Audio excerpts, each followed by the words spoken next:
say something I'm not supposed to say. That's okay. That's the whole point. The Islamic Republic of Iran. Obama was the worst president in modern American history. Welcome to Unfiltered with Adam. I have a very special guest today, Dr. Sheila Nazarian, Emmy award-winning Netflix star, famed plastic surgeon. We didn't win an Emmy, but we were nominated for Oh, one. you were nominated. No, I wish know we you won, nominated. but nomination's pretty cool for this plastic surgeon. Outside of your medical work, you're also a very big, outspoken advocate against the Iranian regime and also for Israel. So thank you for joining me. Thanks for having me, Adam. How has your life changed since October 7th? So I think I'm one of those rare individuals that woke up before October 7th. I've been very loud in support of Israel for about 4 years now. No way, I never would. Yes, it all started when the ethnic studies program in California tried to remove Holocaust education about 4 years ago. That was like the event that like brought you into this. I started a little bit before that. My daughter was applying to my high school, my oldest. And I realized she's 4 years away from college. I'm a graduate of Columbia University, which, all the stuff happening there right now. I think they just got sued this week for 20 years of anti-Semitism, essentially. I stopped donating a long time ago, but, I realized 50% of college students 4 years ago were hiding their Jewish identity, 50%. And I said, what's the point of her going to college if she can't speak her mind and have, nuanced conversations and debate and learn from people different from her and they learn from her? Like, that's the whole point of college. Right. And so I started with a hashtag Shabbat Shalom. And I was freaking out. I was scared. In Iran, you change your last name to not sound Jewish. You never had a mezuzah up. You didn't say you were Jewish. And so for me to come out with a hashtag Shabbat Shalom, being a first generation Iranian Jew, was very difficult. You left Iran when you were 10, correct? I left when I was about 7. My sister was 13. My husband left when he was 13. But the stories and your parents, oh, don't tell anyone this, hide your Star of David, stuff like that, or even like don't wear a Star of David, much less hide it. Don't put a cardboard cutout of a menorah on your front gate during Hanukkah. I feel like what's going on right now in the world, you don't find a lot of Mizrahim in any of these like far left Jewish groups. None. And Do you want me to explain to you why? It's more fresh for you No, guys. that's not the reason. The Islamist, extremism is fresh. But I'll tell you why. But the experience of being driven from your homes is fresh. I don't just mean voting Democrat. I mean specifically understanding what is going on in the world today in terms of that for sure. That for sure, because we're all first generation. Like exactly. And unlike the Holocaust, people started leaving the Middle East. They were ethnically cleansed between 48 and 50 and then 79 for the Persians. It's completely different from these third and fourth generation people that. But let me take it a step further. The Sephardim, the Mizrahi Jews, we all suffered under the guise of socialism, the Russian Jews, communism, which we associate with the language of the left. So we, for the life of us, do not understand how anyone can vote for a Democrat. Do you understand? Oh, yeah. Whereas the Ashkenazi Jews suffered from Nazism, Holocaust, which for some reason, I don't know why anymore, they associate with the language of the right. And maybe it's like that whole, white supremacy is on the fringe of the right. They don't have any power. They have maybe 5,000 members in the KKK as of 2019. They have zero funding, zero legislative power. But for some reason, the left, Ashkenazim hold on to this and they think that's what the Republicans represent. So they don't understand why anyone would ever vote for the right. Did you read the Biden anti-Semitism policy when it was released? Yes, I was actually on a call with, the White House puts out these open calls where they explain every policy they put out. One of the things that really bothered me was that white supremacy was mentioned. Islamophobia was mentioned 17 times. Yeah. Okay. It's all lives mattering, right? No anti-Zionism was mentioned. No Zionism was mentioned. And not once was Israel mentioned. And I can't understand why, for the life of me, the ADL would approve something like this. I can't understand why anyone would think this is a major step forward when all it was an anti-white supremacy bill with the word Jew slapped on the front of it.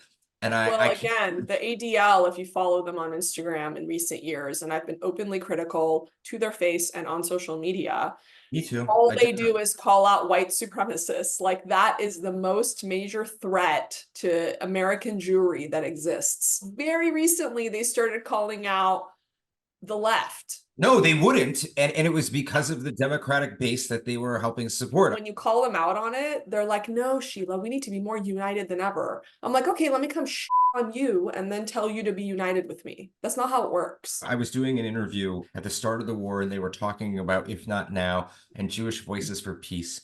These losers, in my opinion, talking about wanting a ceasefire. How do you feel about this? And I go, they're capos and they're not Jews. That's how I feel about it. And I go, they're not part of the Jewish community. They have no connection to our greater narrative, and they completely do not understand the reality in which they live.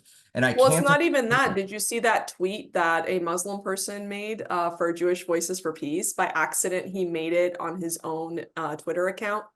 No. What are you talking about? Yeah, I'm so deep in this, Adam. You have no idea. No, I came to this point where I realized what is going to happen when American interests and Israeli interests finally diverge, and what position is that going to put AIPAC in? And then the JCPOA happened. And you wouldn't have Bernie Sanders or the squad today without Barack Obama. It's not Bernie Sanders that gave birth to that. It's Obama. He really gave birth to that rise of new revolutionary socialist, progressive, anti-Semitic bullshit.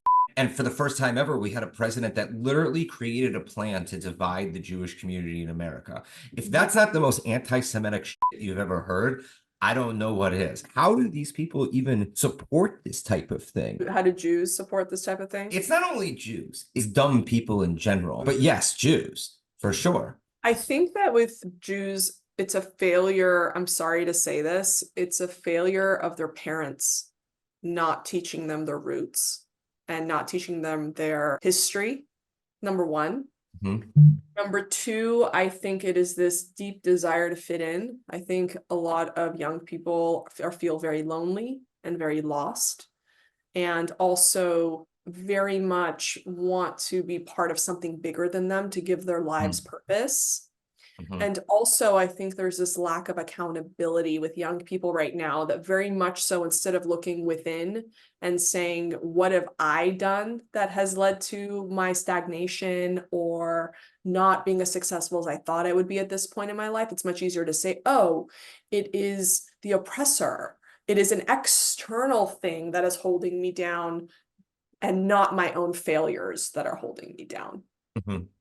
No, I completely agree with you. I would also add that it's just a total failure of the Jewish education system in general, and pouring all this stupid money into Holocaust museums and Holocaust memorials instead of actually doing things, in my opinion. And I think, did you read Dara Horn's book? Oh, God. People love dead Jews. Great book. People love dead Jews. Well, I mean, apparently so. And I think we weren't worth fighting for until 1,500 of us were dead on October 7th. Okay. And even so, some people justify that, but we can get into that a little bit. The point for your viewers who haven't read Dara Horn's book, chapter 10, she talks about how all of these Holocaust museums actually, while the intention was to do good and to keep Holocaust education, which I think it has done for non-Jews, what it has done for Jews, it puts the Holocaust at the bar. So for example, this kid, that had a swastika carved into his back, and well, it's not the Holocaust, so don't make such a big deal out of it. Or one missile gets thrown into Israel, 5,000 missiles get thrown into Israel, but the Iron Dome stopped it. It's not the Holocaust. So, it's okay. Like, it's not okay, but like, it's not the Holocaust, So any other country, if one missile came from Mexico into the US, that's like a never event, right? Not one missile would be tolerated. Let alone 20 different border penetrations. Yeah, let alone thousands, right? So it's just, it has put this mentality into the Jewish psyche that anything short of the Holocaust is something we should tolerate, which is wrong. It's so true, because if you think about, after the Second Lebanon War is really when the BDS movement started to take hold, and all of these Hillels especially at Columbia, which is a great Yeah. example where you went, everybody was, we need to have a wide open tent.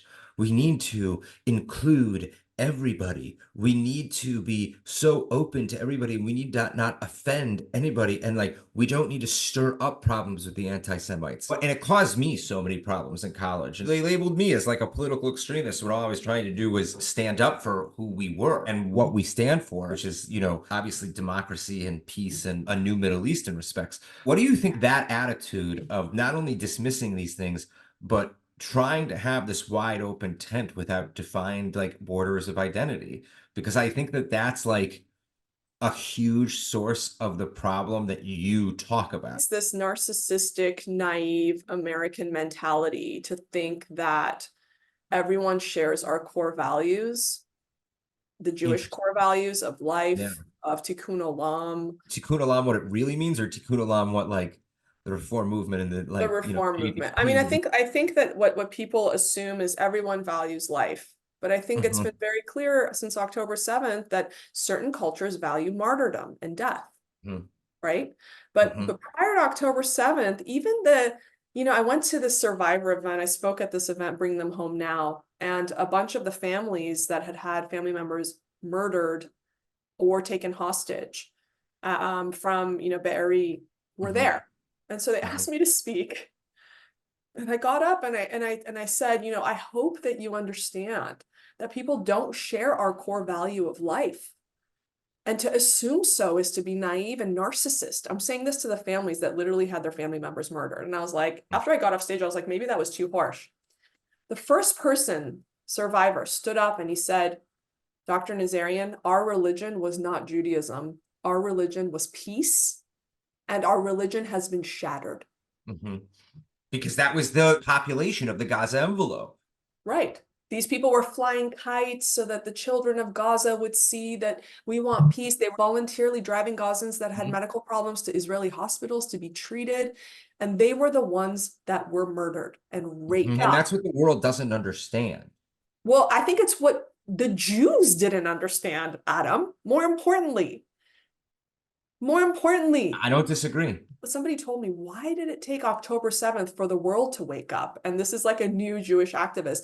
And I said, why did it take October 7th for you to wake up? Wow. I think October 7th now is one being used as an excuse for many people to try to jump into becoming Jewish activists. I don't think they're disingenuous in their Jewish activism. But there are plenty of people that have been advocating for things that make Israel and Jewish people unsafe. And now all of a sudden they've woken up, but they would still vote Democrat, or they aren't comfortable calling out Black Lives Matter. I called out Black Lives Matter when people were marching in the streets for So did I. Who do you think was marching in the streets? It was the Students for Justice in Palestine. No, it was all Jews. It wasn't just the Students for Justice in Palestine. I mean, the people that were looting, the people that were helping bring that like revolutionary element to it was the progressive era. Oh no, that's for sure. Yeah, for sure. And I said that when I saw this, I was like, next to the Jews, I go, this is what it is, because they've forgotten that we were behind the entire movement to help bring civil rights to the forefront. When they made Selma, Abraham Joshua Heschel's family wrote this long letter to the filmmaker saying, how could you leave out his role in all of this? They did it on purpose because it would be absolutely impossible if you were actually trying to create a historically accurate movie. You wouldn't be able to leave him out because they worked hand in hand. This is another issue that I have. The Jewish federations, okay, they start raising money. Okay, they've raised $700 million. Where is the money? Hasn't made it to Israel. Yeah. $100 million went to the Jewish I agency. literally just heard of this yesterday. So I'm part of another organization that's run by Persian Jews, and we raised probably like $1.5 million. Okay. We waited intentionally to distribute the money until one of our board members actually went to Israel, visited the places that the money would be going to make sure that every dollar that had been donated actually accomplishes something of value. And I will tell you, a lot of the organizations that just started sending money, there was money that went to purchasing equipment that couldn't be used. Some of it was embezzled. Some of Mhm. it never Got never there? actually went to help people. Uh, So I think that waiting it in and of itself is actually not a bad move. The money should end up there to help. That's not what the money was for, though. What was it for? That money was for the emergency relief, like immediate, and it never got there. FIDF told everybody they had no money and they had $128 million. It all goes back to what you were talking about, how people are raised and the story that they're given and the authentic connection that they have to it. Because I find that, like, I saw one of the federation heads of a very small federation. As soon as like the war broke out, he like took these pictures of him like walking down the tarmac of like, in Ben Gurion or, in the visitor center. He's like, I'm going to meet with the hostages' families. And but what the are you going to do? Like, stay at home, I raise money. think I haven't personally asked these organizations these questions, but I Like, think why, nobody's asking them. Like, well, I think we should. I think that's the Yeah, fair thing to do and let you know what they're doing or what their plans are rather than going after our own Well, organization. I mean, listen, what happened at the end of the Second Lebanon War? They raised like $300 million and then they didn't get it there during the war, and then they went and painted bomb shelters afterwards. That's not good. Do you know what I'm saying? Like, but it's the same type of, it's like these are the same people who wouldn't come out and speak against the JCPOA. These are the organizations that were Well, I all think that's the thing, having- right? So this is a very good opportunity and time, especially when, more conservative Jewish people have found their voice. Mhm. To ask these questions. I was on a panel with a representative from the ADL who had worked for the ADL for 19 years.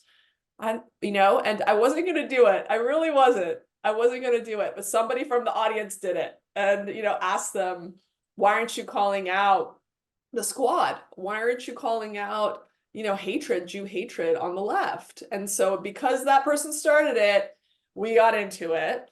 And I think it's a very good time for us to be holding our Jewish organizations, especially the larger ones, to account and to ask these questions that maybe everybody else is too afraid to ask and really air it out. You should get somebody from the ADL on this show. You should ask those questions. No, if you could tell young Jews today one thing, like that they would need to know to like be tough right now, what would it be? The most important thing to be tough is to know your own history. And don't know your own history to defend yourself on social media. Don't do what I did. It's I went and literally learned what I said yesterday. I literally learned my history so I can talk, fight people on social media and debate on social media. But if you know your roots and you know where you come from and the strength of our people, that makes you tougher than anything else. What about to new parents of young Jewish children? What would you say to them? They need to learn their own roots too, or else you can't pass that on to your children. One of the things that a lot of people talk about when they have visited Israel post October 7th, and that when they come to visit, they feel more safe in Israel than they do in the United Yeah, States. British parliamentarian this morning stood up, and that's exactly what he said. He said, I went to Israel last week and I felt safer in Israel than I do in London. He said it this morning during Parliament. So do you think that there could be a possibility that the United States could fall to this type of anti-Semitism in the next couple of years? Or do you think that's like totally radical? I think that if we don't speak up, it's totally possible. And that's why it's so important, whether you have 1 follower, 100 followers, 100,000 followers, whether you're speaking up in classrooms when your teacher says something inaccurate or offensive. We all need to speak up. This is not something that's just a given. You have to fight for it and you have to be brave for it. This is about survival at this point. And I was saying that 3 years ago and everybody was like not getting it. And all of a sudden, No, they call people like us extremists when all we're trying to and all of a sudden now October 7th, everyone's like, I am so sorry. We are organization that does a lot of Aliyah work. And I said to them, I think it's time to send me to the States to start talking about Aliyah, because my biggest passion and goal, I've said since college, is to move 1 million Jews to Israel. Like, not going to happen. I mean, it's unrealistic. But I mean, if all the Jews also, Adam, leave the diaspora, then those places are going to fall. There's going to be no one else to speak up on behalf of the Jews. My opinion changed about moving Jews to Israel in the 2021 Gaza war when the restaurants in LA were attacked. Right. And I said to myself, and my whole psyche changed. I was like, there should never be a world where Jews can't live outside of Israel. Exactly. And Exactly. I said to him, I want to go and I want to start talking about Aliyah and telling people that they need to come to Israel and that the anti-Semitism is getting extremely bad. And we had a really wonderful discussion. And he said, but we can't do this right now because we're going to be seen as being too extreme. And I said, you mean there needs to be an attack in the States and we need more dead Jews in order for this to be seen as not extreme? And he said, exactly. Oh my God. And it's like, you know, if you have any final thoughts. You asked me what young people can do. I would also encourage young people to not use the verbiage of what has led to so much anti-Semitism on campus, which is the progressive adaptation of DEI. Don't say, but we're not white. There should be nothing wrong with being white, right?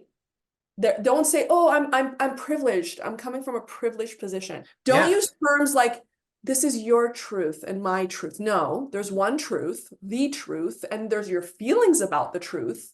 So stay away from trying to accept this insanity. Words like proximity to whiteness, words like oppressed versus oppressor. I would like to urge your universities and your Hillels and your Jewish organizations to evolve from DEI to an acronym called DETAIL, which is diversity of thought and life experience. So that everyone's life experience has value, everyone's thought process is valuable and should be heard, not, oh, you're white or you're proximal to white, so shut up. Not, oh, you said DEI hurt Jews, so you're a racist. Stay away from trying to fit in to this progressive, exclusionary language, because when you speak into that language, you're giving it weight and you're affirming that that is the new way we are going to speak. So I would say, look into DETAIL, urge your organizations to adapt it, and let's move away from all of this progressive nonsense that I hope you now see is not accepting of you and our community and is doing anything but promoting diversity of thought and inclusion. I've never heard of DETAIL before. Published on it about a month ago. Wow. You'll have to send that to me. It's in the Jewish Journal. Just look up DTALE, Nazarian, Jewish Journal, DTALE, Jewish Journal, and you'll find it.